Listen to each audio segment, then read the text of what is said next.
porque son los que en clínica de comportamiento en general vemos más, son los animales, las mascotas que con más frecuencia vemos, pero también hay muchas de estas pautas aplicables a gatos. ¿Alguien de vosotros tiene gatos o viene por algún gato en concreto? Vale. La mayoría de consultas de etología se dirigen normalmente a problemas de comportamiento en perros, pero los gatos no son libres también de tener las mismas patologías y con además algún que otro matiz, digamos, porque los perros son más fácilmente entrenables. Los gatos normalmente son más complicados de que tiene o haya tenido, sabe perfectamente que si el gato no quiere, no hace. Buenas. Adelante. Claro que sí. Hola, ¿qué tal? Estábamos simplemente Aquí contigo me voy a quedar. Ah, mira. Ya lo en el sofá aquí el sofá. Es el día. Digo, gracias. Qué bueno. Eso es de la sala de espera, pero se ha Mira, utilizado. nos falta el whisky aquí y ya está. Como las cervecitas. Las galletitas. Ron també. Vale, explicarme los que estáis, qué animales tenéis, qué perros tenéis o qué problemas tenéis, si es que los tenéis. O venís solo para informaros y bueno, explicarme un poco. Sí, yo tengo muchos problemas. Vale, pero los personas... Con el perro, con los miedos de De mi momento perro. soluciono los de los No, perros, pero los tuyos... Todo. Yo de los míos casi no tengo. Perfecto. Vale, ¿cuántos perros tienes? Uno. Uno. Y muchos problemas Pero complicados del mismo parecen perro. dos porque es mezcla, o sea que a Vale. veces es Es más... el whisky que vino la otra vez. A veces es mastín, a veces es pastor belga, o sea que Claro, que nos tiene vimos doble aquí. personalidad. Exacto, que vimos con Vale, Leo. vale. Miedo Vale. al ruido de las motos, terrible, es que yo voy volando detrás, llevo boops, o sea que una reacción terrible. Sí. Coches, lo hemos minimizado un poquito. Vecinos de arriba, Sí. bueno, cuando vienen, que vienen de tanto en tanto, cada ruido, cada minuto, eso es ladrar. Vale. O sea, Ladra. O sea, y cuando se ven fuera, juega con ellos. Vale. Pero el ladrido, ¿lo atribuyes al miedo o es un ladrido de alarma? Ya no sé. ¿Vale? Porque aquí hay diferentes tipos de sintomatología. Un ladrido, un perro escucha un ruido y por lo general la mayoría de ellos ladra en respuesta al ruido que ha escuchado. Y esto es debido a un comportamiento natural, normal, molesto, pero normal, de un perro que hace un comportamiento que se llama de alarma. Es decir, un aviso. Yo creo que es miedo porque con otros Espontáneo. vecinos, ¿Qué pasa? pasa, que se quitan miedos. Con otros vecinos que están al lado o debajo no Sí. tiene este comportamiento. Ah. Es más normal, digamos. Pero al que está encima nuestro, Vale. He tenido un cliente hace un año que justamente tenía esta misma problemática. ¿El problema cuál es? Que muchas veces los ruidos, según la procedencia, el perro los escucha o se amplifican de más. Entonces, normalmente los ruidos que proceden desde arriba son más amenazantes o al perro le asustan más que los que proceden de abajo o de alrededor, por un tema de amenaza, pero casi siempre están relacionados con una mala sensación. Y muchas veces nos encontramos que el perro le tiene manía a ese vecino, a ese perro. ¿Por qué? Porque le tiene tirria. Es como cuando te peleas con la vecina del quinto que te tiende la ropa encima de la tuya, te la moja o te tira las colillas en el patio. Es esa, y no otra. Entonces, con las demás te llevas bien y con esa le tienes manía, porque siempre tienes algún roce. Esto nos pasa mucho a los especialistas cuando vemos propietarios que viven en urbanizaciones, por ejemplo, en casas donde, bueno, pues sales siempre por el mismo camino, pasas siempre por delante de la misma valla, de la misma cancela, y los perros a través de la valla se ladran, se tienen manía, nunca pueden relacionarse de la forma correcta, y aquí es donde entran en juego factores como el miedo. Casi siempre los vecinos de arriba, cuando mueven muebles, mueven cosas, el perro los tiene asociados a una sensación desagradable y por lo tanto reaccionan con esos en concreto. Al timbre es un ladrido de alarma, eso no es miedo, ¿vale? El ladrido al timbre Es un ladrido muy específico que es típico también de los perros, que se activa cuando oyen alguna señal de que va a venir alguien. Normalmente el ladrido del timbre no asusta o no es de por sí un ruido significativo. Lo es en asociación con la llegada de una persona inmediatamente después. Acción, reacción. Estímulo, respuesta. Timbre, viene alguien. Y tanto como si el perro tiene miedo, como si es sociable y es para saludarlo, para saludar a la persona que llega, el timbre le activa. Porque le dice, está a punto de llegar alguien. Me pongo súper contento, o bien no me gusta y entonces lo evito. En cualquier caso, siempre se trata de una sensación que activa o pone al perro nervioso. ¿Y cómo expresa el perro ese estado de ansiedad, miedo, estrés? Casi siempre mediante el ladrido. Es una manera de exteriorizar una sensación. Pero pueden haber otras conductas. Ya estoy entrando en la explicación de la charla, en realidad. Las otras conductas típicas en respuesta a una situación que es estresante son o de evitación o de enfrentamiento. Adelante. Entonces, puede ser que el perro evite la situación o el estímulo que le preocupa, entonces se aleje de ello, o más bien se enfrente y sea proactivo o agresivo. Hay perros que atacan la aspiradora, el rumba. Ven aquí, va haciendo un ruido raro y dicen, uy, ¿qué es ese chisme? Y lo atacan. O la escoba o la fregona. ¿Por qué? Porque son objetos que en general manifiestan, porque para el perro no son conocidos. Muchas veces el perro no reconoce pues, el rumba como la aspiradora de casa eléctrica. No, es un objeto raro que además se mueve como se movería una presa o algo que se arrastra por el suelo y va por ahí. Entonces lo persigue o les ladran por miedo o porque no saben bien cómo gestionar esa situación. O a veces por jugar. Yo recuerdo que de cachorro con el... Por supuesto. La ¿Cómo coba, sabemos? La coba era algo. ¿Cómo sabemos si es por juego? Por cómo reacciona con las cosas.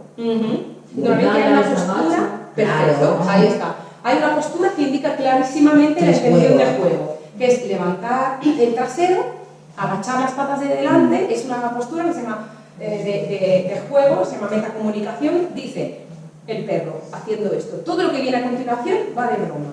Entonces, y también es otro tipo de ladrido. muy bien, también hay clases distintas de ladrido que indican angustia, ansiedad, preocupación, miedo, aversión, alarma, son intermitentes, más largadas. De eso hablamos en la charla anterior de los diferentes tipos de ladridos o de sintomatología asociada con estrés. Hablamos de estrés por separación y otros síntomas. Iba haciendo un poco de tiempo, Mar, pero si quieres, sí, vamos a empezar ya y las personas que falten. ¿Hay alguno que quiere cambiar de postación? ¿Veis todos bien? Sí. Vale, entonces ya damos por empezado. Sí, había ido haciendo un poco de tiempo. Vale. ¿Quieres pasar? Vamos pasando por el mouse como la otra vez. ¿Tienes por ahí? Sí. Bueno, primer també donar-vos jo la benvinguda a tots. No sé si hi ha algú que és el primer cop que ve. Sí? Judit, no me ha dado tiempo, Mar, a avisarte. No. Benvinguts al Centre Veterinari Vora Mar. Gràcies per venir. Esperem que puguem explicar-vos coses molt interessants i també que les vostres preguntes i dubtes ens facin aprendre a nosaltres també. També vull agrair al Rafa, que és el noi del bar de Calgusta, que ens deixa totes aquestes cadires i que si després voleu prendre alguna cosa us ve de gust anar i portar-la cap aquí, cap problema. També podeu agafar, si voleu, un cafè, una infusió, que ve allà, us ve de gust, i la xerrada és gratuïta, però sempre tenim una guardiola per si algú vol deixar alguna voluntat, doncs benvinguda sigui. I també trobareu allà alguns collars de feromones, alguns sprays, algunes pastilles de fitoteràpia xina també, per si teniu curiositat i remenar. Són coses que ara anirem comentant durant la xerrada i que us poden donar curiositat. Molt bé, doncs... Perfecto, voy a empezar. Sí, perfecto. Ya los que algunos me conocéis. Ay, perdóname que yo... Sí, ¿no? Es el otro botón. El otro día. Ese. Vale, perfecto. Yo soy veterinaria, etóloga. Los que ya me conocéis o que ya sabéis que me ocupo exclusivamente de tratar problemas de comportamiento. Un etólogo es esto, es un especialista en conducta animal. He trabajado muchos años en la universidad, de hecho de ahí conozco a Marc, porque ambos estábamos en ramas diferentes pero muy cercanas de investigación y de docencia. Y pues tengo con un compañero que es Oscar, es educador canino y guía terapéutico, una empresa, y hacemos evidentemente pues clases de modificación de conducta, ayudamos a los propietarios a convivir mejor con sus mascotas. ¿Ya están? No te preocupes. Vamos hablando. Tranquila, no te preocupes. Gracias.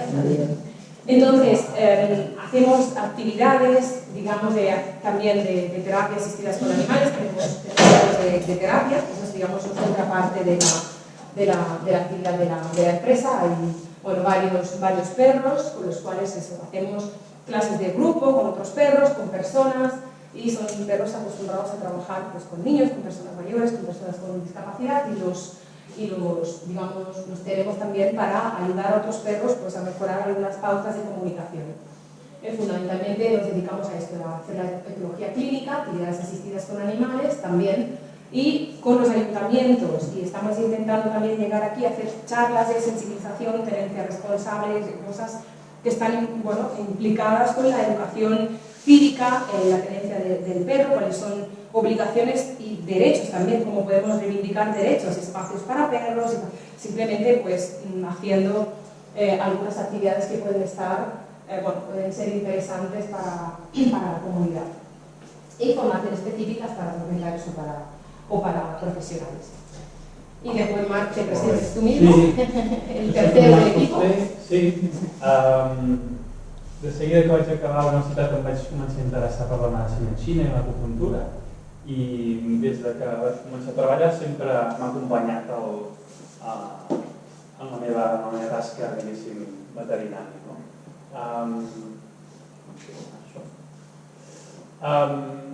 M'he anat ajuntant amb altres professionals que es dediquen també a la salut, sobretot els últims anys amb metges, amb infermers, perquè compartim tot això de l'acupuntura i medicina xina, i així doncs podem aprendre, podem fer xerrades i millorar tots amb aquests serveis.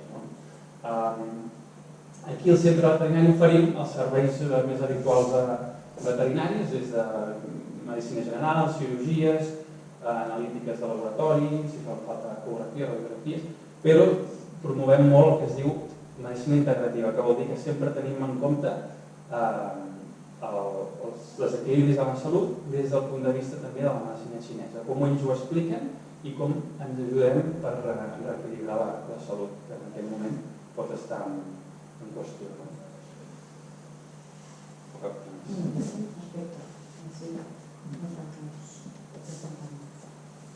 Vale, entonces, ¿qué presenta una mascota? Puede presentar miedo a diferentes estímulos. ¿Cómo le podemos ayudar? Y os daremos en esta charla algunas pautas de prevención o medidas de tratamiento. ¿El miedo qué es? El miedo es una respuesta emocional normal en un animal. Es aquello que le permite salir de una situación que el animal percibe como peligrosa, sea peligrosa realmente o el animal lo perciba solo como peligroso. Es decir, ¿en qué diferencia hay? Pues si yo estoy caminando por la calle, veo un agujero, pues es una situación potencialmente peligrosa. La evito o intento esquivarla. Pero hay situaciones en las que yo puedo pensar que estoy en peligro y no es real esa sensación.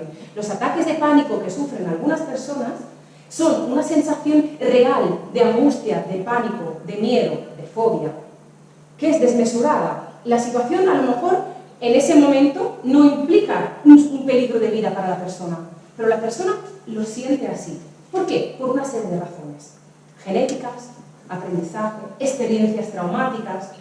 Puede ser innato, puede ser pues, un miedo, una fobia, la aracnofobia, la agorafobia. Hay miedos desproporcionados que no son justificados por experiencias traumáticas previas. Simplemente la persona lo sufre porque son de naturaleza, se llaman idiopática. Lo tiene. Entonces, se puede investigar la causa, a veces la hay, a veces la encuentras, a veces no. Pero son sensaciones de angustia reales.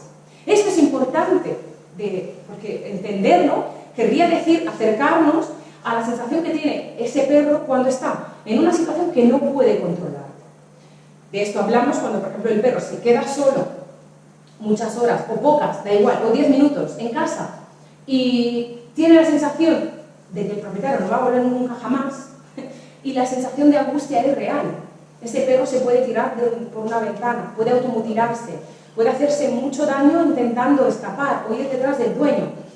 Y puede hacer cosas por las cuales luego nosotros lo queremos castigar o pensamos castigarlo porque ha actuado por venganza, por recelo, y no es así, realmente es una reacción que el perro no ha podido controlar. De hecho, una fobia es una respuesta de miedo desmesurada frente a un estímulo que el animal percibe como peligroso, o lo es en realidad. Esto es la definición de fobia, porque el miedo es algo natural y normal, es aquello que impide que nos hagamos daño, o sea, la respuesta de miedo a aversión frente a un peligro hace que nosotros intentemos evitarlo. Y eso también es un mecanismo presente en los animales. En muchos de nuestros animales domésticos vemos casos de fobias, o sea, miedo desmesurado. Pueden desembocar en una agresividad. Si tú arrinconas a un animal que tiene miedo a una persona desconocida y lo intentas tocar o coger por la fuerza, ¿qué puede pasar? Que ese perro te muerda. Cuando lo vamos a coger de debajo de una mesa, se ha puesto allí, ya nos está diciendo con toda su postura: no me cojas, no me gusta, gruñe, enseña los dientes, y normalmente he sacado la fuerza. Pues en ese momento el perro puede desembocar su miedo, puede manifestarlo mediante la agresividad. Es una agresividad de tipo defensivo. El perro no va a atacar porque quiere, simplemente lo hace para evitar una situación que le parece desagradable o invasiva. También, cuando hay una fobia a una determinada situación o estímulo, el animal puede tener un cuadro de ansiedad que se llama generalizado. Ya no es solo un estímulo concreto el que le da miedo, sino una serie de cosas. Y el perro está siempre nervioso, siempre alterado, dormir poco o mal, deambular mucho. Esto pasa también en los animales de una cierta edad, en los animales mayores, los animales que tienen, por ejemplo, miedo a ruidos fuertes, truenos, petardos y tal, pues empiezan en mayo ya a percibir algo, mal tiempo, Entonces puede ser que se desarrolle, que se desarrolle una respuesta generalizada de miedo, que quiere decir que el estado de ansiedad es prácticamente continuo. No solo se refiere al momento en el cual se produce el hallazgo fóbico, o sea, tiran un petardo. No, se produce días antes. El perro se adelanta. Cuando ya ve que cambia, por ejemplo, la luz, ve que pues va a llover. Cuando llueve, asociado, que cuando llueve a menudo también hay truenos. Con la tormenta vienen ruidos fuertes. Ya no solo es en San Juan, que también, porque son días antes y días después de San Juan. El perro percibe todo esto. Entonces, ese cuadro de estrés se convierte en un estado que nosotros llamamos de ansiedad generalizada. Perros que están siempre a la defensiva, que hacen gestos así bruscos delante de cualquier gesto, y hay una generalización, se dice. O sea, con el tiempo, un perro que tiene miedo puede mostrar miedo a cada vez más situaciones o estímulos. ¿Cuáles pueden ser esos estímulos que desencadenan las respuestas? Nosotros los podemos digamos, dividir en animado o inanimado, o sea, que si son personas, otros perros, animales, o bien si son ruidos de tráfico, petardos, truenos, tormentas, ruidos de medios de transporte, es típico en la calle, motos, coches, cualquier cosa que produzca un ruido al cual el perro no está acostumbrado o que le produzca miedo porque ha tenido una experiencia traumática. Lo ha cogido una moto, un coche, y entonces el perro está asustado. Pero en general, perros que vienen, por ejemplo, de entornos rurales o donde han tenido poco contacto con estos ruidos, puedes encontrarte que una vez en la ciudad, una vez terminado el periodo que se llama de socialización, esas primeras semanas o meses en donde el perro se acostumbra a toda una serie de cosas, de repente se encuentra con ruidos que no son propios del entorno de donde procede, por lo tanto puede asustarse a ello. Y normalmente sucede siempre cuando un cachorro tú lo adoptas el primer año. Normalmente un cachorro es como un niño, ¿no? Es una masa para plasmarlo, para plasmar, y donde dejas huellas. El primer año el cachorro no suele mostrar miedo a los estímulos, a los ruidos, por ejemplo. Y pasa el San Juan. Puede ser que lo pase mal, aunque tú no lo veas. A lo mejor el perro se ha quedado solo y tú te has ido de fiesta, o bien estás en casa con el perro, pero en el paseo de la tarde o el día de antes han tirado un petardo demasiado cerca, y ese animal, cachorro, normalmente se sensibiliza. ¿Qué quiere decir? Que se asusta, pero todavía no le ha dado tiempo de concretarlo en alguna conducta.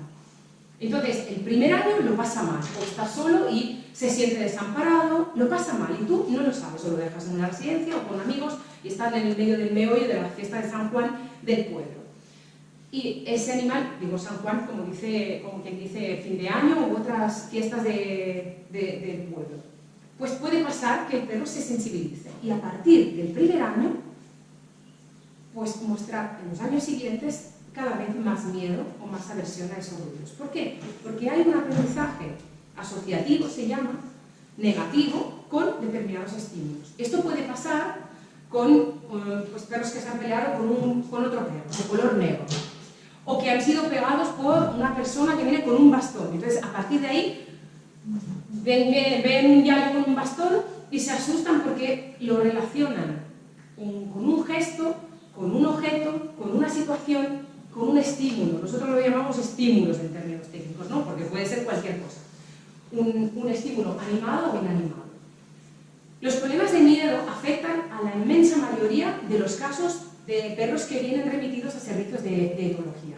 Yo llevo haciendo esta profesión 20 años, casi, 19 y medio.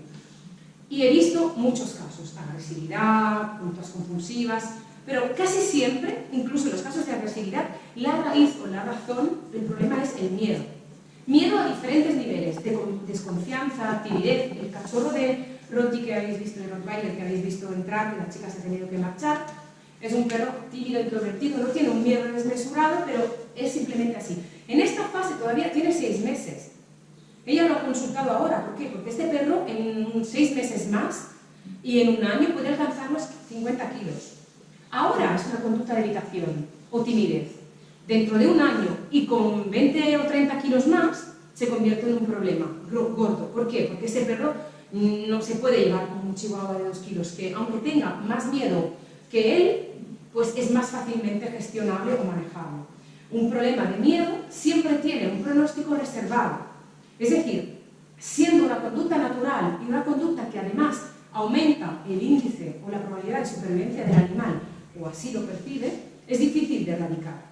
Es un rasgo de conducta. Si una persona es miedosa o es tímida, o por el contrario es más abierta, son rasgos de la persona. Difícilmente se pueden borrar o cancelar.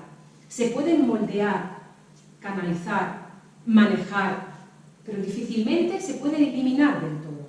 Y el miedo es uno de los comportamientos más difíciles de cambiar. ¿Por qué? Porque entre otras cosas tienen un elevado índice de heredabilidad, se llama. De padres miedosos vienen hijos con más probabilidad de ser miedosos. De madres estresadas vienen cachorros más estresables.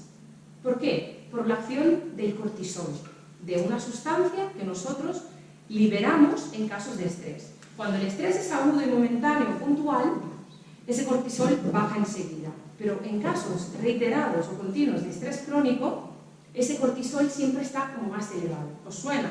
El cortisol es la hormona del estrés en las personas, ¿no? Entonces, esto se repercute sobre el feto o los cachorros, ¿vale? Eso se aplica tanto a seres humanos como a animales, ¿vale? No me quiero enrollar mucho porque si no ya os explico la vida en versos. Bueno, pues entonces las causas más frecuentes de las fobias o de los problemas son el manejo del propietario, la experiencia traumática, la socialización y la predisposición genética. Un animal que ha sufrido estrés en edad temprana, de cachorro, ha comido mal, ha sido abandonado, ha sido metido en un sitio inadecuado. Yo no digo protectoras o centros de acogida, que ya está bien, porque al menos comen, tienen un sitio donde descansar y están protegidos. Digo la calle, digo situaciones. Esos perros son más complicados, por ejemplo, de adiestrar o tienen un aprendizaje diferente. No quiere decir malo, pero es más lento. Tienen dificultad de concentración. Son cachorros más activos muchas veces, igual que la hiperactividad de los niños, es exactamente lo mismo. Tienen más predisposición, son más sensibles, más delicados, tienen más predisposición a sufrir miedos, fobias, trastornos compulsivos o agresividad. Entonces esto hay que mirarlo muy mucho cuando adoptamos un perro para saber de dónde viene y lo que ha podido vivir antes de que tú lo tuvieras, porque esto queda marcado, no lo podemos cambiar. Ha tenido una mala socialización durante los primeros, no te digo meses, ya son semanas de vida. Ha tenido escaso contacto con estímulos varios. Por ejemplo, ha vivido en la casita de Heidi y en la montaña, perfecta si se queda ahí para siempre. Pero no es tan perfecta cuando tú lo llevas a la ciudad, y yo me encuentro muchas veces, ahora ya no se ven tanto, pero hace unos 15 años, así de Gosdatura o perros pastores, que criados en entornos idílicos para un perro, llegaban a Barcelona, en el centro, y tenían que convivir con un bombardeo de estímulos a los cuales no estaban acostumbrados. Esta fase de socialización es como la fase en la que el niño lo aprende todo, de esponja, hasta los 2-3 años en un niño, se puede comparar. Aquí el animal tiene que entrar en contacto con toda una serie de cosas. Si ese animal vive en un entorno muy pobre, o por el contrario, muy aislado de lo que son los estímulos normales, es un animal que luego tiene dificultades en entender que un tren no es algo peligroso. El ruido le espanta, así como, por ejemplo, los ruidos de la aspiradora, el teléfono, el timbre, esos ruidos raros a los cuales no has estado acostumbrado. No has sido acostumbrado durante los primeros 3 meses, porque este periodo de los 3 meses, ¡plom!, se cierra. No podemos meter nada más después. Entonces es importante cuando cogemos un cachorro, para prevenir, ahí está el tema de la prevención, hacer lo que se llaman actividades de socialización e interacción del cachorro con otros cachorros y otros perros. Son clases preparadas en donde le enseñamos al perro a entrar en contacto con esos estímulos de forma segura. ¿Qué quiere decir de forma segura? Sin tener traumas.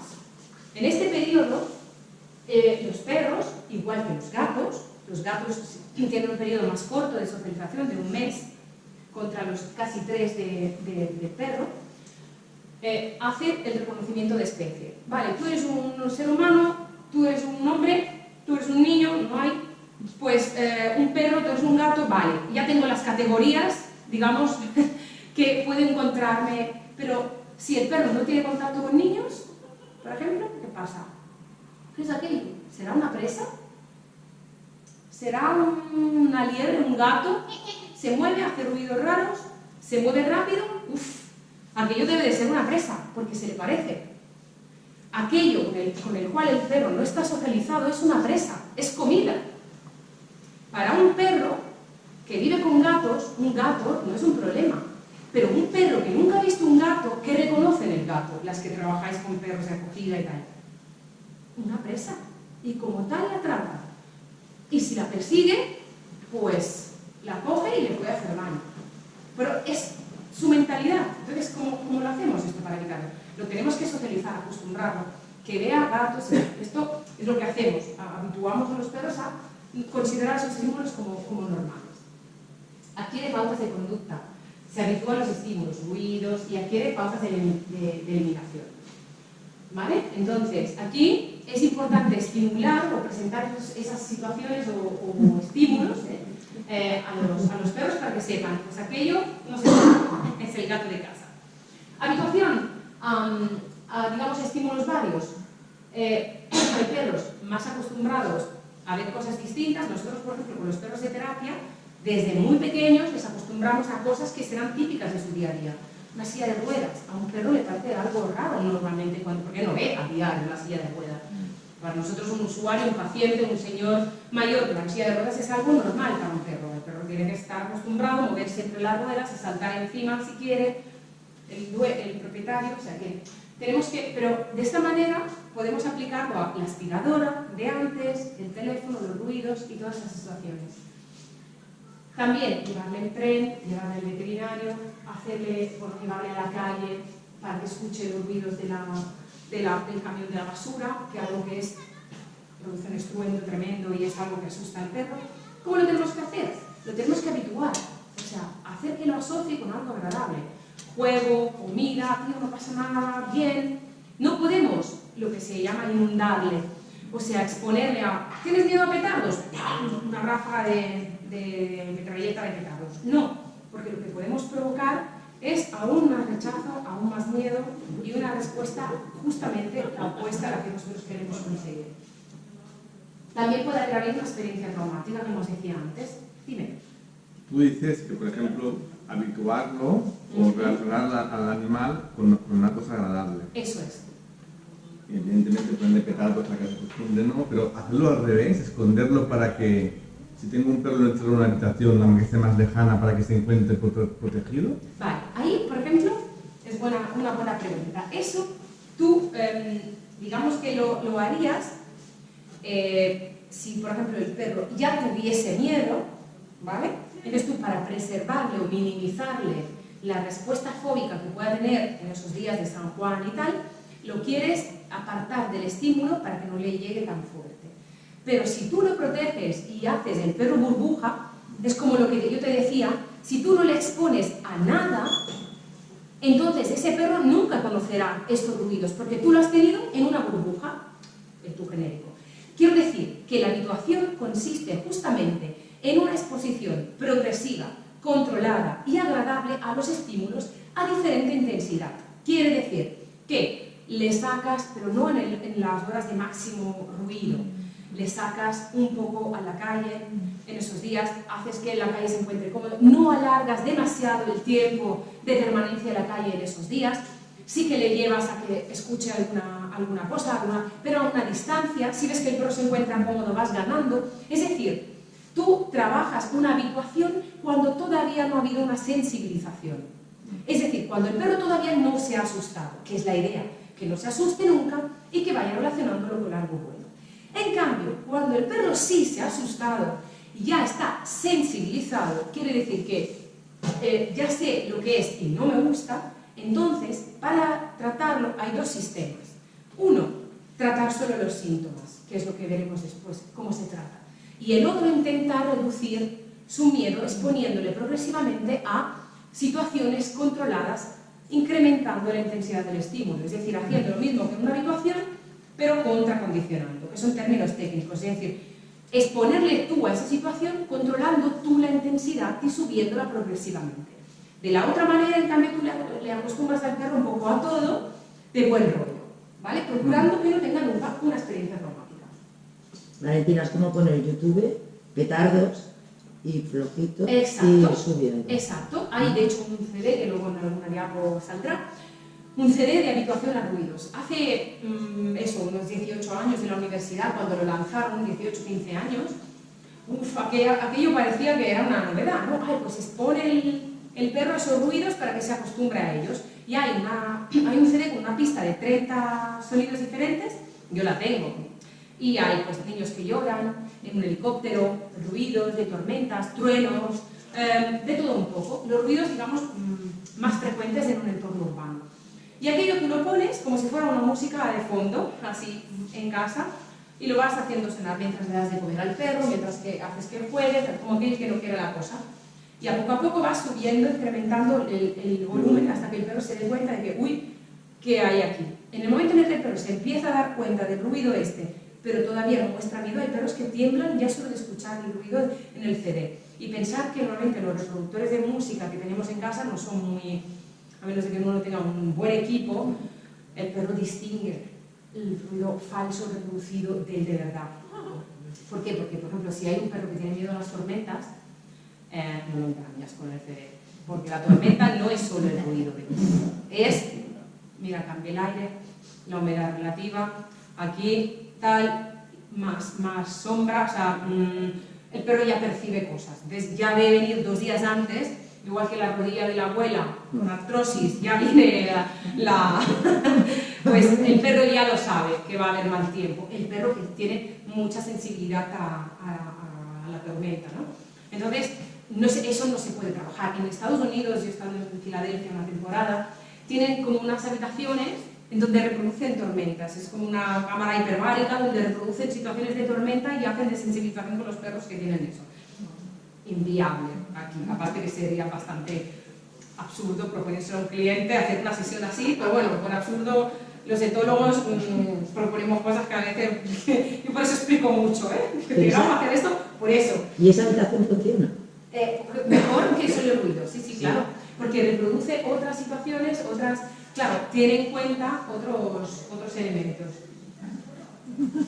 Muy bien. Yo de pequeño me enseñé con YouTube, tenía miedo, le puse petardos partidos Fox, pero luego un día salí a la calle, la fiesta mayor con la entrada final, entonces ya cogió. Claro, allí la traca esta súper fuerte. Sí. Vale. Y ahora cuando voy empezando, pues tira y hasta que no está en su refugio.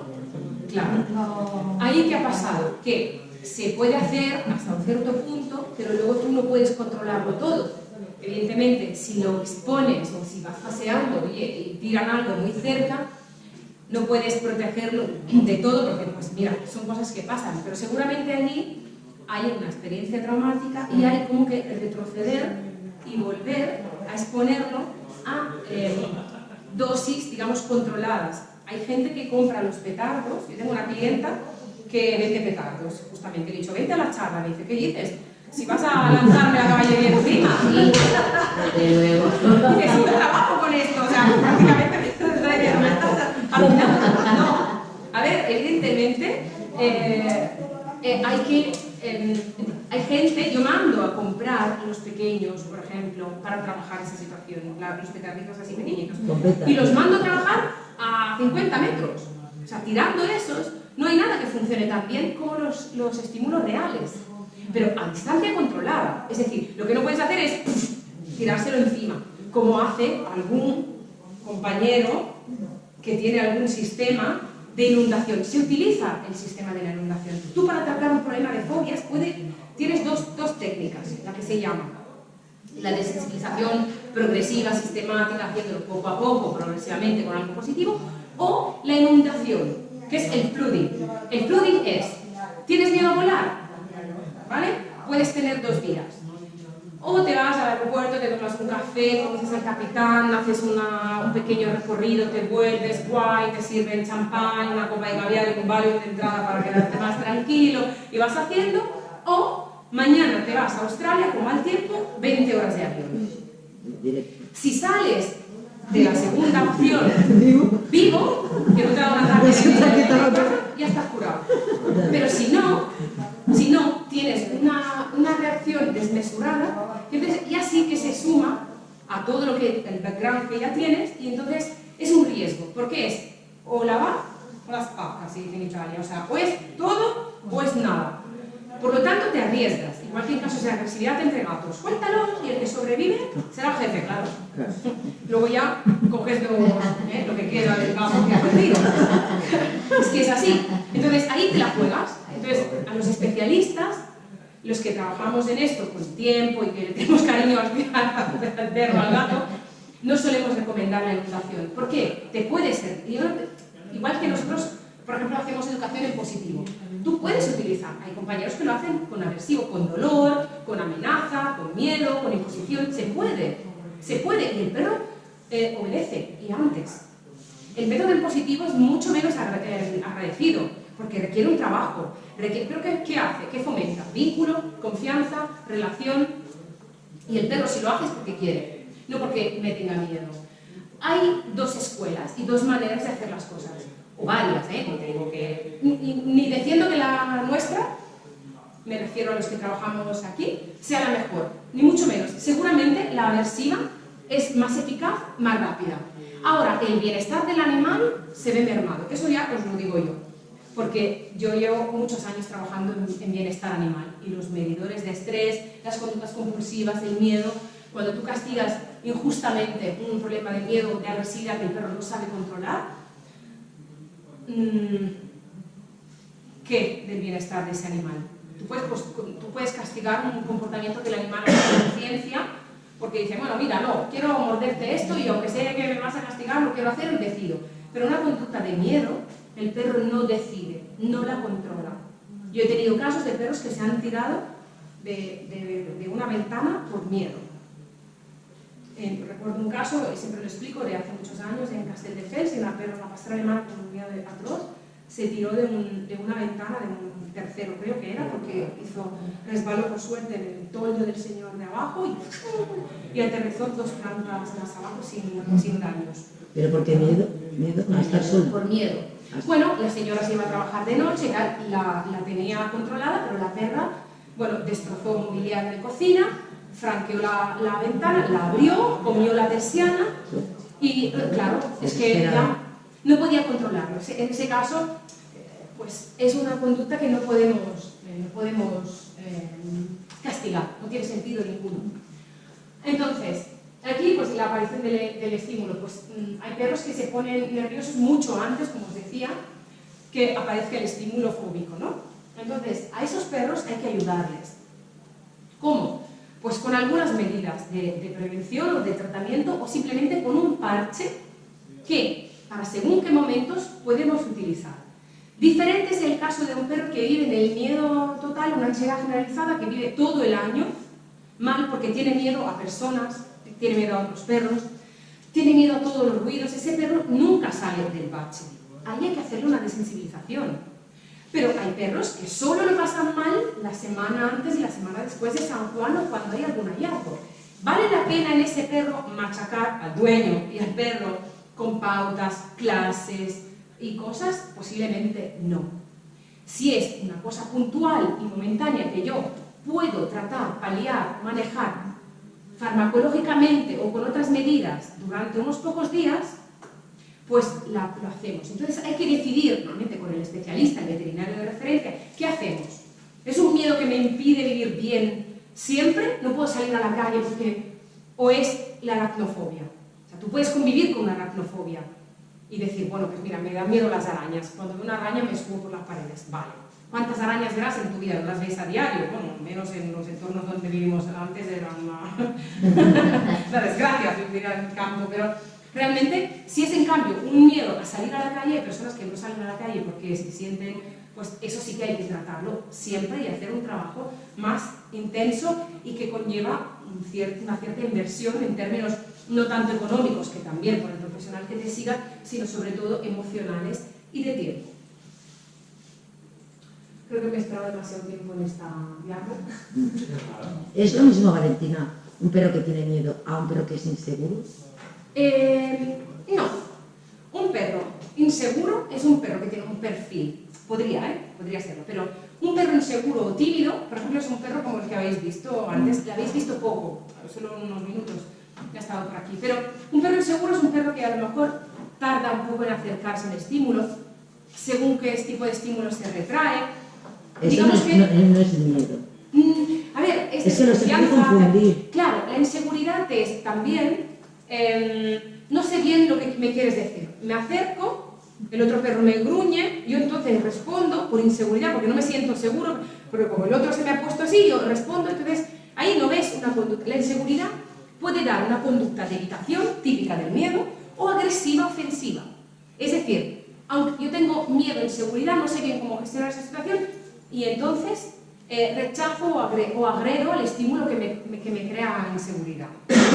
Pero, en cambio, un perro con miedo es un perro que siempre va, por ejemplo, encogido, que la bola la tiene siempre remetida. O sea, hay señales posturales que indican que ese perro tiene un miedo generalizado a todas situaciones. Es un perro que muchas veces no elimina en la calle, porque en la calle se siente mal, se siente incómodo, por lo tanto no comen en la calle. Yo muchas veces hago hacer ejercicios para vencer el miedo de comer en la calle.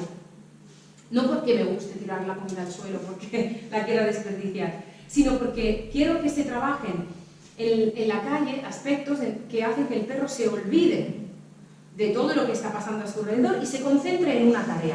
¿Por qué la comida utilizo? Porque la comida normalmente es algo que proporciona gratificación, es un estímulo positivo, universal, por lo general, hay perros que no les interesa, pero también puedo utilizar el juego, la motivación, la pelota, cualquier cosa que al perro le haga olvidarse del resto para concentrarse en una tarea o le haga que siga al dueño, al referente en ese momento, al propietario, porque es el que lleva pues eso, o el juguete o simplemente que haga actividades con él, que sea reforzado mediante la caricia, la interacción. Utilizamos estímulos positivos para intentar competir con el resto de situaciones que al perro le da miedo. Cuando es una fobia, da igual que utilices comida, la pelota, la llamada súper bien hecha. Porque no va a atender a ninguno. No, porque el miedo bloquea, más bien la fobia bloquea el aprendizaje. Cuando tú tienes un ataque de pánico, no piensas, no razonas, no puedes controlarlo. Con lo cual es una situación que hemos de intentar bajar o rebajar, y a veces, claro, hay medidas más o menos extremas para ello. Voy a tirar un poco más rápido, porque si no...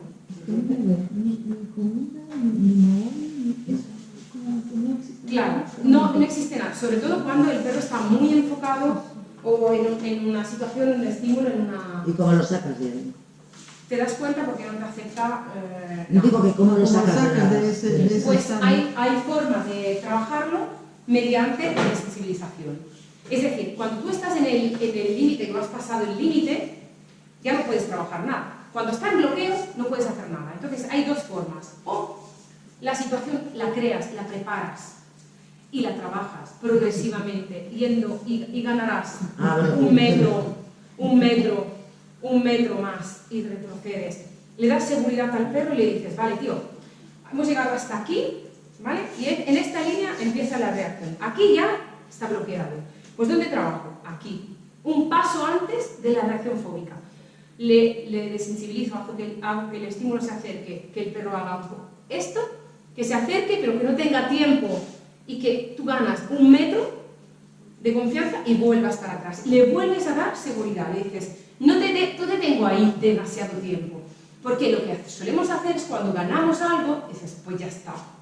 Hemos llegado aquí, perfecto, y lo dejamos. No lo sabe gestionar en ese momento. Le tenemos que dar nosotros las herramientas para que él aprenda a gestionar esa situación. Por lo tanto, lo tenemos que acompañar. Es un proceso lento, desagradecido y que puede dar lugar a recaídas, ¿vale? Es el problema más difícil de tratar que tenemos los especialistas. Por eso tenemos tantas herramientas o tantas cosas que, en definitiva, luego vamos probando. Fármacos, complementos dietéticos, sustancias naturales, acupuntura y otros sistemas, porque es un tema que hay que abarcar desde varios puntos de vista. Y con solo una pauta, no es que le des el fármaco que me ha dado la Valentina y ya está, me olvido. No, el fármaco siempre es una ayuda.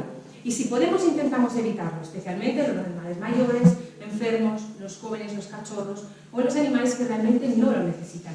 Solo se utilizan fármacos cuando hay bloqueo, cuando el animal está mal, cuando realmente sufre, padece. Entonces no es justo. Entendemos que si lo he de adiestrar o habituar o educar o reeducar, tengo que hacerlo no cuando está bajo el efecto de los fármacos, porque hay fármacos rápidos, ansiolíticos y otros fármacos más lentos.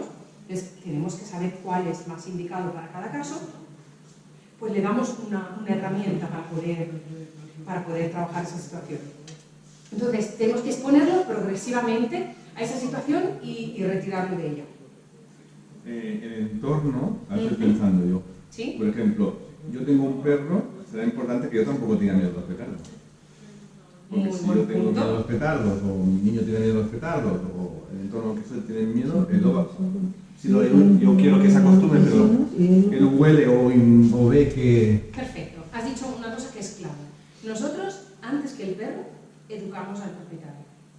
Porque nosotros transmitimos, normalmente mediante la correa, nuestras ansiedades, miedos, lo que hacemos cuando el perro empieza a ponerse nervioso, a ladrar. Empezamos con el gesto enrosca la correa. Y vosotros este gesto, olvídate, el de enroscar la correa. Este prohibido está en clase. Vale, al contrario, suelta, acércate, no puedes perder el control del perro y decir, vale, Valentina me ha dicho que suelte. No, tienes que acercarte, recuperar seguridad, acortar distancia y aflojar correa. Hay sistemas de hacerlo, pero la correa tiene que estar destensada, porque nosotros le transmitimos nuestros miedos. Si un perro percibe el miedo de otra persona, imagínate el tuyo. El miedo, que tú me dirás, ostras, Valentina, es que yo tengo miedo porque el perro me ha demostrado que, por ejemplo, ahí se pone nervioso o va a atacar. No quiero decir que tú no tengas que tener miedo, es normal tenerlo. Nosotros lo que hacemos normalmente es trabajamos las situaciones y el manejo del propietario para que en esas situaciones pueda gestionar lo mejor posible la respuesta del perro para también adquirir seguridad él mismo. Si tú tienes miedo, no puedes trabajar esa situación. Si tú quieres que tu perro trabaje con otros perros y te dan miedo los perros, tú no puedes, porque aunque queriendo, no puedes darle esa seguridad al perro. Tú la tienes, la inseguridad. Y muchas veces se la transmitimos, aún sin querer, al perro, o corregimos, quieto, no, y le damos el tironcito antes, no le damos opción al perro de escoger. ¿Y si lo hace bien? No, seguramente lo va a hacer mal, ya, pero tú tienes que prepararte la situación y positivizarla antes de que se haya producido. Por eso, trabajar los petardos y la desensibilización a los ruidos no se puede hacer este mes. Se tiene que haber empezado en enero o el año pasado. Ahora, el trabajo que se puede hacer es el de evitar, digamos, que haya malas experiencias. Si es que tenemos un cachorro y todavía no ha tenido ninguna, haciendo algunas de las medidas que normalmente solemos recomendar. Una es, por ejemplo, intentar no reforzar al perro que tiene miedo. No está temblando tú. No, tranquilo, no pasa nada. Estoy logrando. El perro está ahí, encogido, miedoso, temblando, y tú le estás diciendo, vale, bien hecho, pues aquí estoy. ¿Y qué pasa? ¿Qué pasa si tú no estás? Que el perro se tira de la ventana. Porque si se calma, es verdad que se calman muchas veces con el propietario, pero eso te obliga o implica que siempre estés tú. Y en el momento en el que no estás, para darle esa seguridad o tranquilidad, ¿qué pasa? Que el perro lo pasa fatal. Mucho más que si tú lo has acostumbrado a tener él su propia zona segura. Nosotros normalmente enseñamos al perro y al propietario a gestionar las inseguridades y el miedo, sino a tratarlos. Si no se pueden tratar, los tenemos que manejar. Porque el problema existe. Pero, por ejemplo, nosotros tenemos dos chihuahuas. Son la noche y el día. Una solo tiene miedo a los petardos y ya está. Ansiedad cuando no estamos no pasan porque se hibernan y... Se hibernan, me encanta. Sí, y más si no está ella. La pantalla del ordenador. No, tenemos una cámara en casa para vigilarlas porque somos así de maniáticos. Muy bien. Sobre todo cuando ella no está, o sea, yo puedo estar y es como si no hubiera nadie, porque ella, se hibernan, no comen, no beben, no hacen nada, solo duermen y ya está, estemos, o sea, si no está ella en casa o esté yo, hacen lo mismo. Vale. Pero la otra, porque son madre e hija. Sí. La madre es muy peculiar, porque tiene miedo, por ejemplo, a comer en un cuenco. Bebe en una taza de café con leche que está en el suelo, pero si el asa la está apuntando, te ladra para que la sigas. O sea, yo la llamo Adolfa, porque es como Hitler, o sea, tienes que hacer lo que ella quiere. Sí, si esa taza está menos de la mitad, no bebe tampoco, porque da miedo de meter la cabeza dentro. O sea, y la otra no, la otra le da igual. Te parecerá raro, pero yo veo casos como estos y son compulsivos, ¿vale? Son TOCs. ¿Sabes las personas que tienen manías con la limpieza? Sí. Porque, exacto. Sí. Bueno, eso en realidad sería un TOC, un trastorno obsesivo compulsivo, o un OCD, Obsessive Compulsive Disorder. Las personas que tienen manías, ¿vale? Pueden ser trastornos dentro de un espectro autista o tal, Asperger, o bien pueden ser simplemente personas con TOC. Yo he vivido unos años con un TOC, con una persona que era obsesivo compulsivo, y yo no podía colocar la compra. O sea, llegaba a mi casa y yo no tenía derecho de colocar la compra, porque las cosas tenían que ir perfectamente alineadas como él pensaba que tenían que ir, cada cosa en su sitio. Y me acuerdo una anécdota que fue, pues, un determinado día decidí que, yo qué sé, el chisme que tenía que ir de la cocina, del jabón, tenía que ir a un lado. Y cada día que volvía, ¡pum! Durante meses estuvimos haciendo esto. Yo lo ponía a un lado y me lo encontraba en el que consideraba que tenía que estar. No hubo manera, por no decir otra palabra, de que el chisme pues, yo lo pudiera poner donde tenía que estar puesto ahí. ¿Qué quiero decir con eso? Que son manías o trastornos compulsivos y a veces la razón son miedos o fobias o a algunos objetos. Yo tuve un caso hace unos años de un perro que tenía miedo al agua en así. ¿Por qué? Porque un día de lluvia, había charcos por el suelo, pues había viento, una ventolera, una tormenta, cayó una maceta de un balcón. Se asustó tanto, le cayó al lado. Se asustó tanto que ese perro hizo una asociación entre el agua que había en el entorno con el susto que se había pegado con la maceta. En los gatos también pasa esto, de agresividad redirigida. Por ejemplo, a los gatos le da por atacar el estímulo que les asusta. Atacar a muerte es la agresividad más grave que yo veo en los gatos, ¿vale? Aquello que se asustan con algo y al primer blanco que se mueve que ven, aquel van. Sea otro gato, sea el niño de la casa, sea el dueño.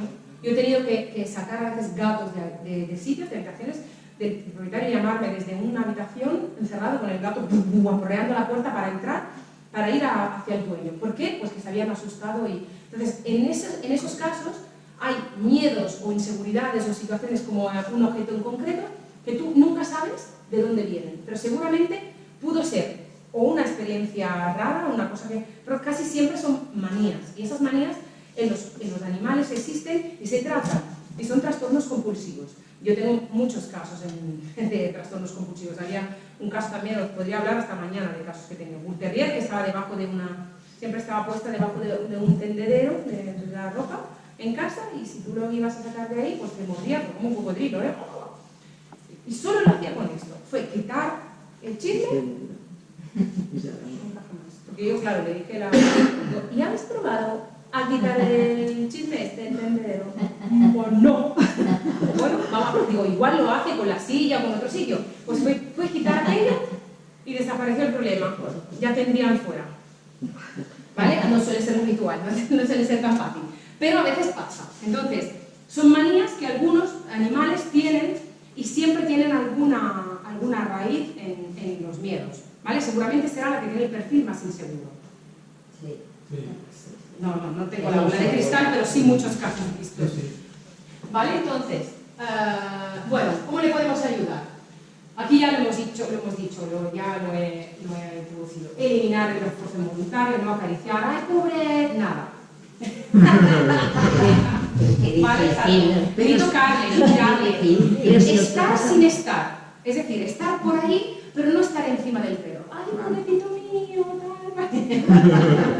Bueno, normal, se suele hacer, ¿vale? Porque el instinto de protección además suele ser típico de las mujeres, como no, yo también tengo niños y perros y demás. Es normal, pero si no lo supiera también lo haría.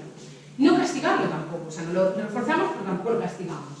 Permitir que el animal, si no está cómodo, eso sí, se retire, se pueda esconder, la zona segura. Proporcionarle una zona de la casa, da igual, abrir un armario y vaciarlo, un mueble, una caja de cartón, algo donde el perro, una habitación pequeñita, una cueva. O sea, lo ideal sería pues una caseta, un transportín abierto, sin que el perro se sienta agobiado. Pero permitir que tenga un espacio donde el perro se encuentre seguro. Eso no se improvisa, se debería de haber preparado antes. Darle comida ahí, estar ahí con el perro, no te digo meterte en el transportín como hacen algunos educadores, que lo hacemos, algunos, para inducir al perro a estar ahí. Bueno, con los lobos lo haces, pues sí. Entonces, hacerlo, positivizarlo y todo lo que queráis. Pero permitirle que tenga un sitio seguro dentro de la casa, siempre accesible. El hecho de bajar las persianas, la noche de San Juan, bajar las persianas, poner un ruido, tele o música de fondo para que difumine. No será... El perro tiene un oído tan selectivo que escucha lo que está pasando a 3 kilómetros en la playa y tú estás en la montaña, ¿vale? Pero al menos un poco hace el efecto de dispersión, ¿vale? Luego, claro, ya las habitaciones acolchadas pues sería ya demasiado, pero lo ideal sería una habitación insonorizada para que le llegue mucho menos. Esto es la pauta de emergencia, para que no lo pase tan mal.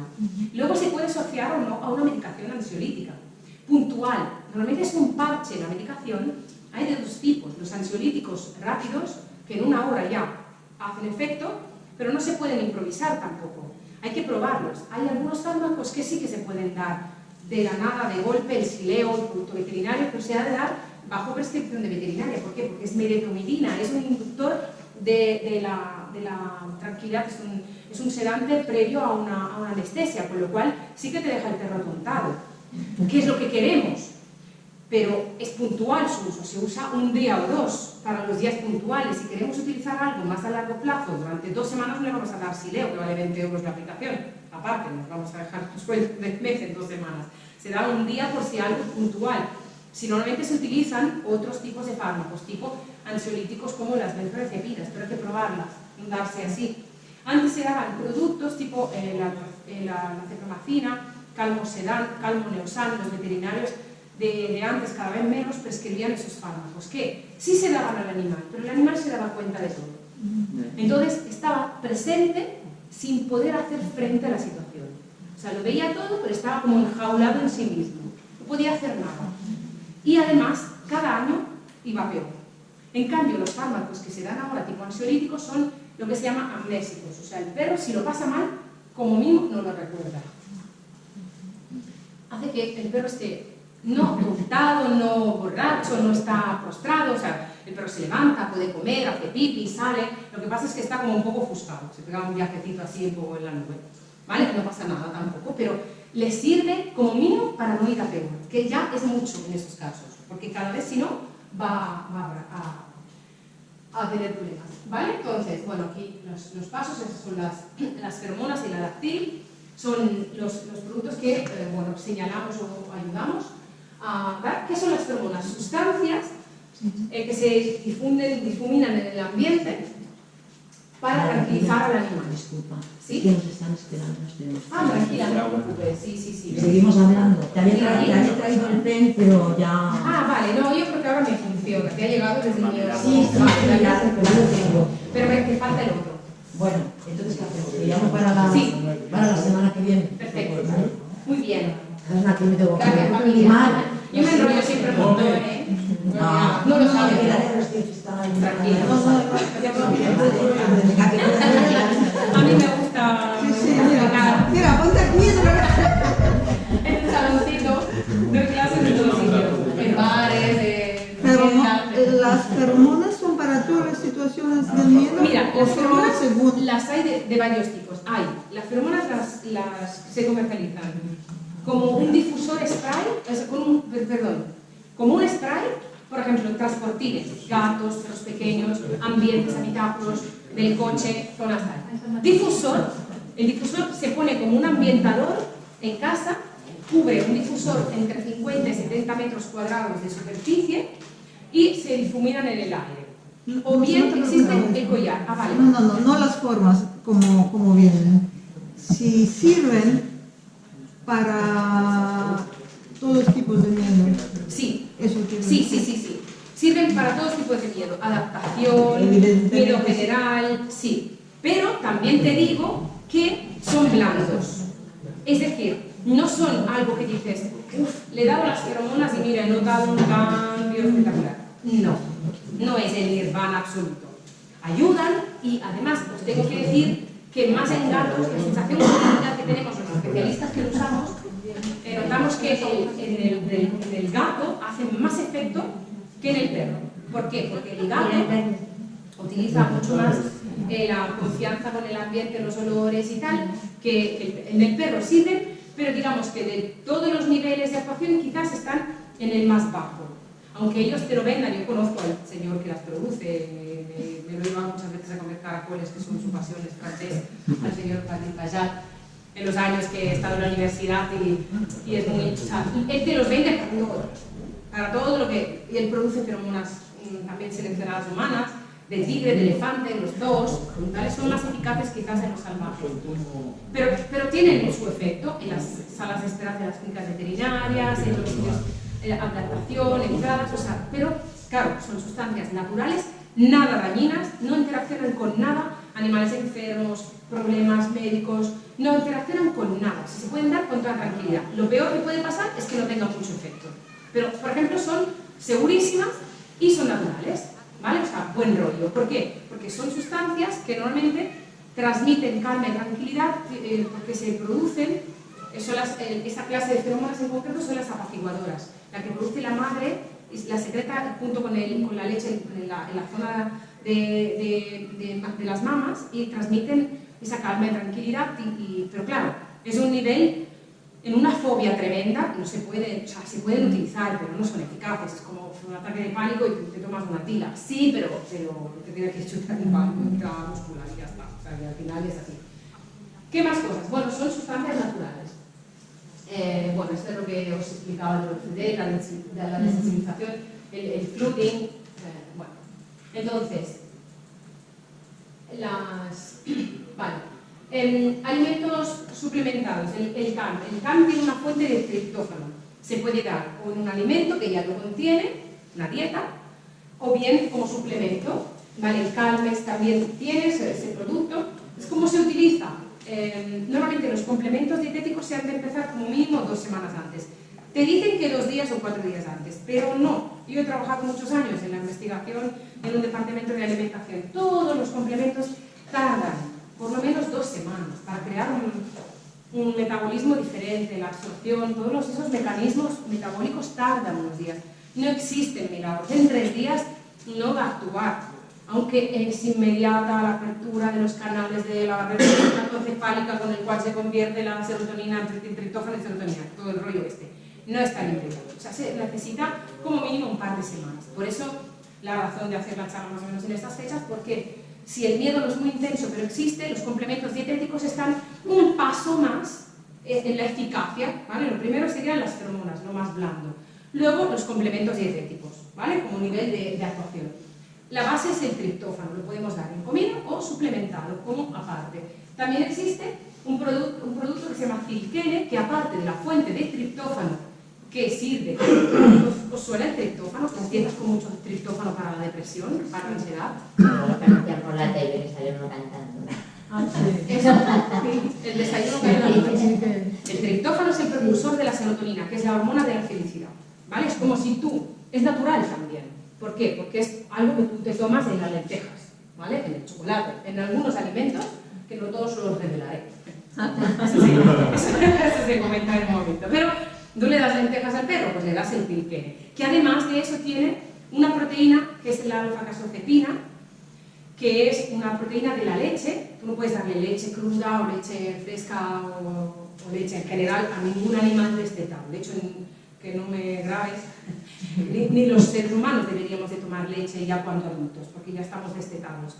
Y nuestro cuerpo, nuestros enzimas no están totalmente desarrollados. Los seguimos cultivando y los mantenemos ahí, la lactasa, pero en realidad son bastante honestos, ¿vale? Los alimentos con leche cruda. Bueno, esa es una consideración. Pero sí que el poder, digamos, tranquilizante del vasito de leche este calentito con miel, pues existe. Entonces, los investigadores han sacado esa proteína y la utilizan como complemento dietético y la utilizan en el Cilkene, ¿vale? Eso está un poquito más que los complementos con solo triptófano, porque tiene algo más. Os he hecho como una especie de graduatoria, ¿vale? De menos a más. ¿Vale? Aquí también existe, tanto en perros como gatos también, se llaman nutracéuticos, esas sustancias que de manera diferente a las feromonas os he dicho, son naturales y no interaccionan con nada. Los complementos dietéticos sí que interaccionan con algo. ¿Por qué? Porque igual que la atropabelladona, que es atropina, es un fármaco y es natural, es una valla, te la comes y te da un latigazo. ¿Por qué? Porque es un estimulante del sistema cardíaco. Es decir, tiene efectos farmacológicos. Es natural, sí, como casi todos los fármacos tienen una fuente en la naturaleza, porque también los antibióticos son mohos producidos por un...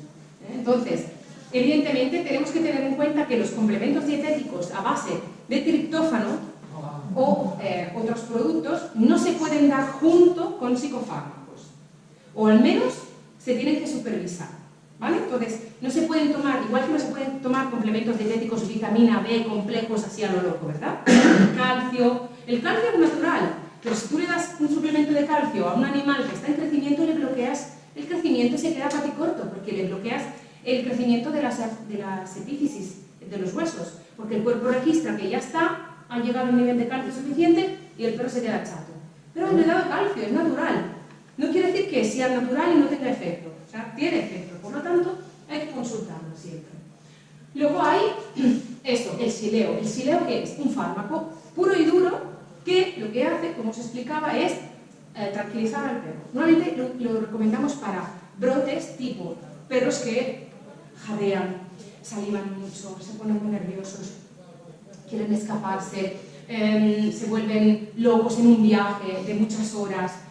Entonces utilizamos ese fármaco bajo supervisión y control. Este no lo puedes comprar en una tienda sin prescripción veterinaria, lo ha de vender un veterinario. ¿Por qué? Porque es un fármaco que induce, normalmente se utiliza en diferentes dosis, evidentemente, el mismo principio activo que un inductor de analgesia en cirugías. Por lo tanto, es seguro, pero en animales que pues, pueden tomarlo. Y aquí ahora, finalmente, sí, te dejo en una de las partes más innovadoras de la charla. Todo esto que os hemos contado es algo que se lleva utilizando años y que ya los protocolos son conocidos y es que es lo normal de la actuación. Lo que nosotros os queremos ofrecer aquí es algo que sea alternativo, complementario a otras medidas, nada invasivo, porque evidentemente estas técnicas se pueden utilizar en animales enfermos, con problemas. Evidentemente las tiene que también proporcionar un profesional. No todos los veterinarios, de hecho yo conozco muy pocos que sepan, utilicen este tipo de herramienta. Yo misma no tengo ningún conocimiento como para poderla aplicar. Por eso la colaboración entre profesionales que tienen una especialidad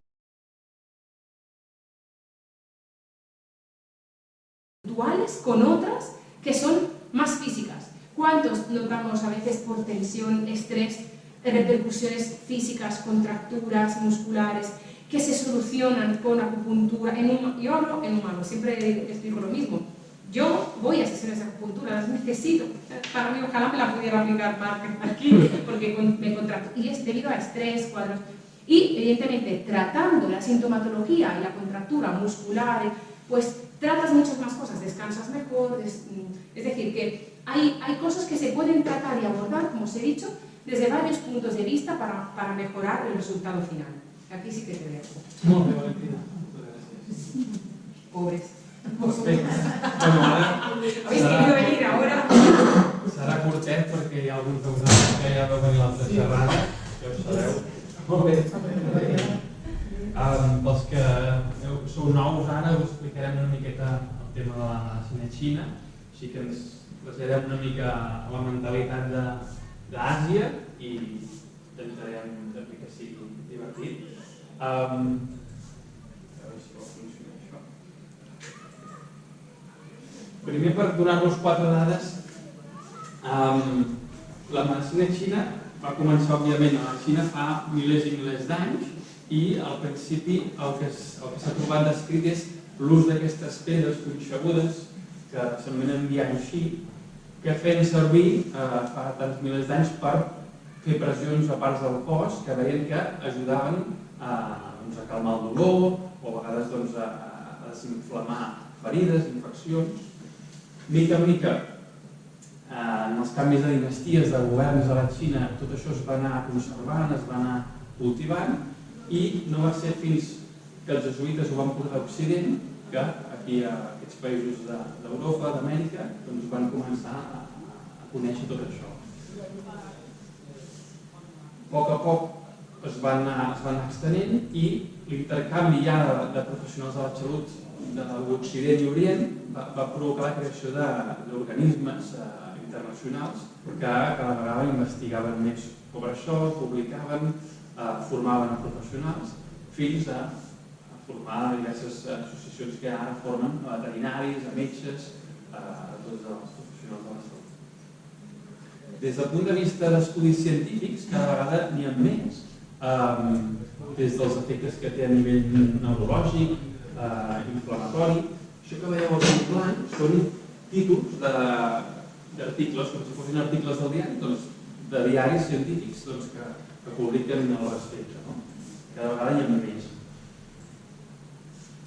Amb l'ús de tècniques també com la ressonància magnètica es poden comprovar descobriments molt interessants de com punxant a un punt que està aquí al genoll estem estimulant una zona concreta del cervell. I això així ens ho explicaven fa milers d'anys amb les seves paraules i ara ho podem explicar també amb aquestes proves.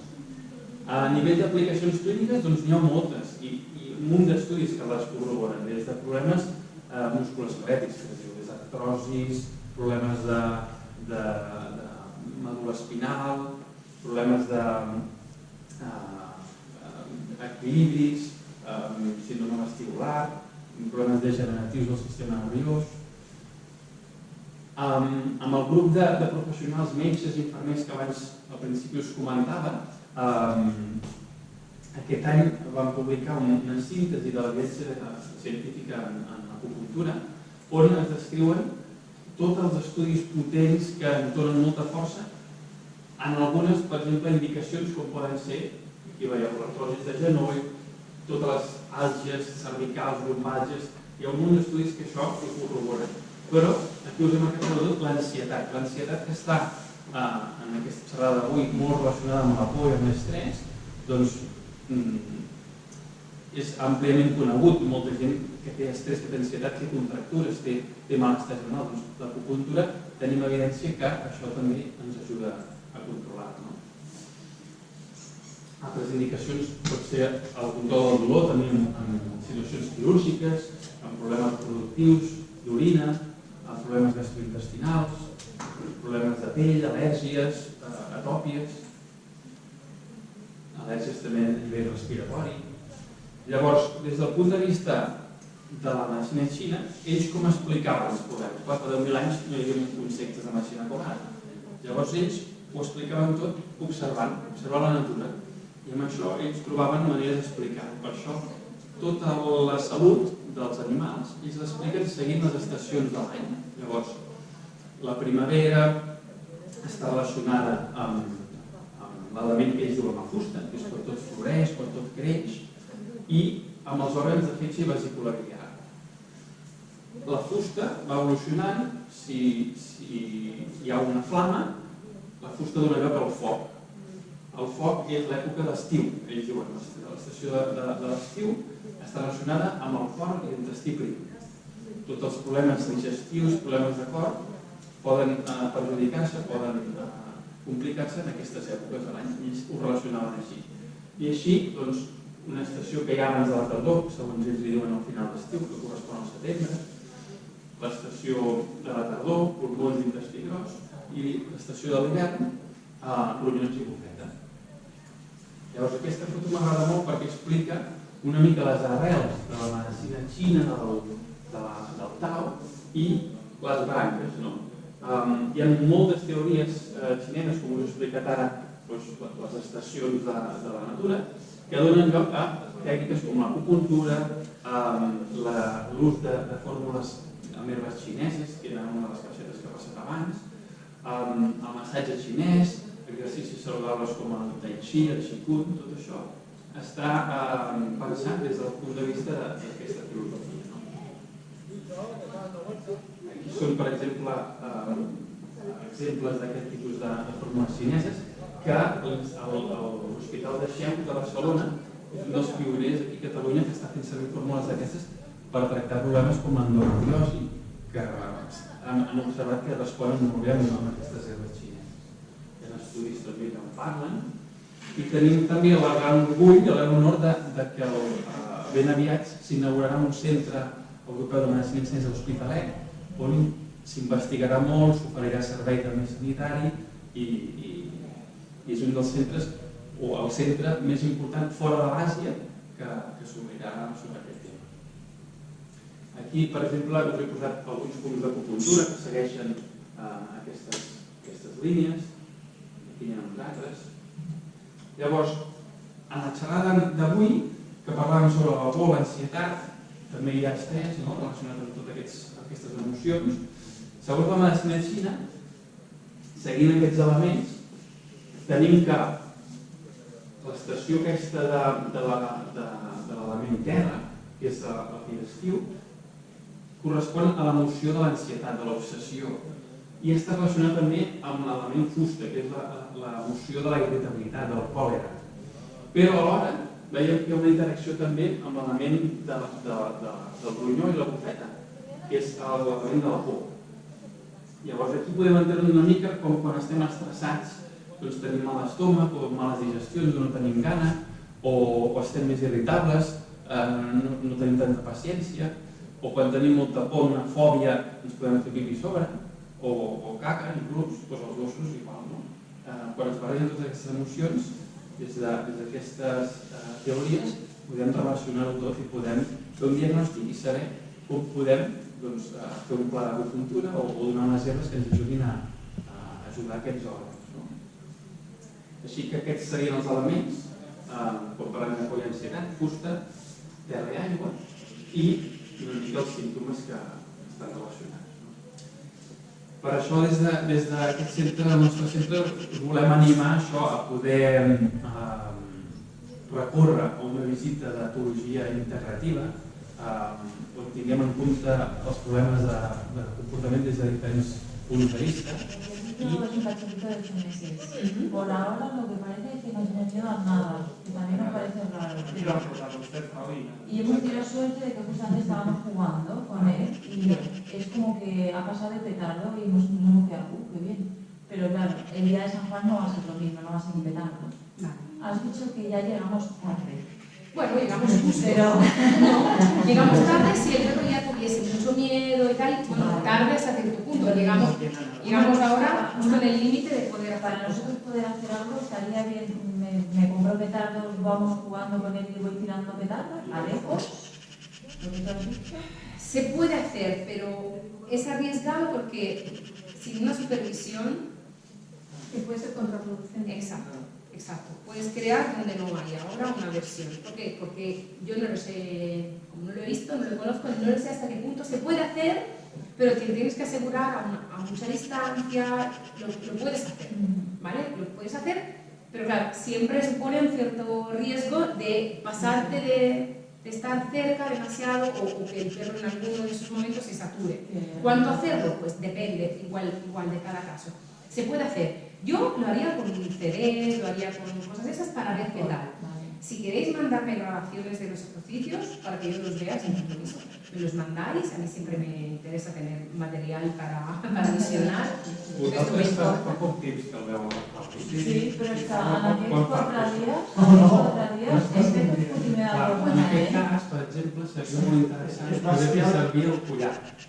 Aquest collar adaptiu que ara mateix acabeu d'adoptar aquest grup i té una època una mica delicada, aquest collar que dura 28 dies us cobreix una mica l'adaptació de la nova casa i alhora situacions de Hoy estaba durmiendo, se le ha cerrado un portazo, pero ¿qué raza es? Y ya está. Qué bien.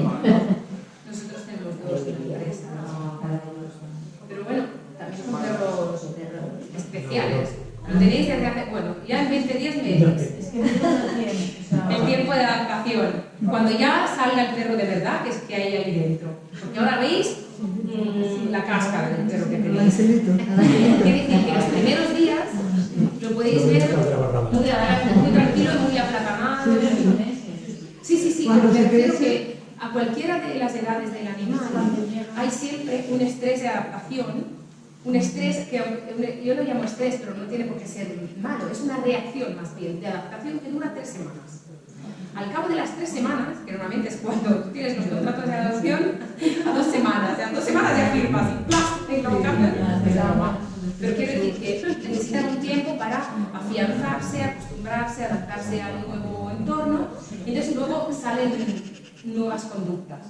¿Vale? Entonces, por lo que os comentaba Marc, de prevenir, porque, claro, aquí son todas medidas, las feromonas, cuando ya tienes un problema, aquí podría ayudar justo esa fase de transición, claro, es muy blando, pero si ya decís que está bastante bien, eso lo puede ayudar, le puede ayudar, pues, digamos, a adaptarse o a asimilar los cambios que puede suponer el entorno nuevo, etc., o a tomárselos mejor, ya que no hay un problema. Se puede hacer esto de la habituación, ¿vale? De los ruidos, pero hay que hacerlo con mucho cuidado, ¿vale? A una distancia si le grande. ponemos el collar, hacerlo del CD quedaría también un poco aplatanado. O sea, es un... No, el collar no pienses que le vas a poner aquello del perro va a empezar. Lo más fácil es que no veas nada, ¿vale? Lo más fácil es que le ayude, pero tú no ves nada, no es nada sedante y tranquilizante, nada, es algo que buen rollo entra, no es algo que vayas a notar ningún cambio, ni la alegría del no se va a quedar más dormido y tal. Dormirá más tranquilo, lo que quiera dormir, pero lo que quiere, porque se encuentra más cómodo. Que de momento serà... I si quieres... Per el consell bàsic, per la majoria d'animals que no ho passen molt malament, però que ja tenen una mica de neguit, seria començar amb el Calmex, que és aquest complement nutricional, ja 2 setmanes abans de Sant Joan. Que van havent-hi cada vegada més petards i veiem que hi ha més problemes, llavors podem augmentar la dosi, podem afegir una altra medicació, però començar ja abans que passi res, ja començar. Que era lo que os decíamos, que si queréis solo como una pauta expresa para este problema en concreto, pues, la podemos estudiar en cada caso, porque cada caso a lo mejor necesita una supervisión. Heu de pensar que la Valentina va dir que ara a principis de juny ja anàvem tard si hi havia fòbies anteriors, però heu de pensar que començar a parlar d'aquest tema a principis de juny gairebé no es fa a cap clínica veterinària. Normalment es fa el dia 20 o 22 de juny, que ja no hi ha res a fer. I és un problema perquè no podem adormir l'animal amb un sedant, no és el més just, perquè moltes vegades estan dormits però l'ansietat no tenen igual, no es poden aixecar, no es poden moure i estan molta por però estan dormits. Llavors és molt important conscienciar-nos i cada any, hosti, s'acosta el bon temps, ja podem anar a la platja, ui, doncs pensem ja en començar a ajudar. Pues eso es todo por hoy. Muchas gracias. Muchas gracias.